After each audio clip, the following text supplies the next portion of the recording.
କହିବେ आज ये जो 79तम स्वाधीनता दिवस अवसर में आंचलिक सेवा संगठन सभापति आज आम ग्रहण में उपस्थित अच्छा तो आज जो रोगी सेवा समस्ते मन बढ़ई आंचलिक सेवा संगठन तरफ तो कौन कहे आज कार्यक्रम बाबद?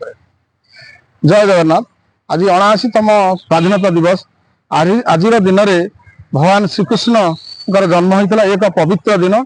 आज दिन में आंचलिक सेवा संगठन तार सबु वर्ष भली ए वर्ष आमर फल बंटन क्षीर फल खाद्य एवं रुटी सुस्वादु खाद्य बंटन करी रोगी मान सेवा कार्य आम सहयोग करूँ। आम सहित अच्छा आम आंचलिक सेवा संगठन समस्त कार्यकर्तागण एवं मोर सेक्रेटरी थिले से छोटिया असुविधा से आज चली दूर जा अलग कम अन्य बड़ भाई मैंने सब अच्छा से भी किसी कहे जहाँ आज दिन बढ़िया बहुत सुंदर भाव डॉक्टर आमको सहयोग कले अंचलवासी सहयोग कर। आंचलिक सेवा संगठन बहुत बड़ ना भी छोटिया संगठन टे छोटिया संगठन टी एरिया विभिन्न प्रकार उन्नयनमूलक कम हाथ बढ़ाई।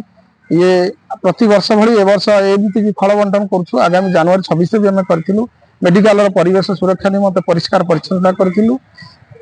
बहुत प्रकार सेवा जोगैचु। जल छत्र करूँ, पानीय जल बंटन, शीत वस्त्र प्रदान एमती अनेक प्रकार समाज मंगल कार्य करी आम संगठन को आगे नीचु। आम बद्ध परिचालक जे आम संगठन सेवार समर्पित। आम सेवा ही परम धर्म उक्ति को प्रतिपादन करने जाई आम जारी रखीचु। आम सेवा जारी रखिबु। जय जगन्नाथ।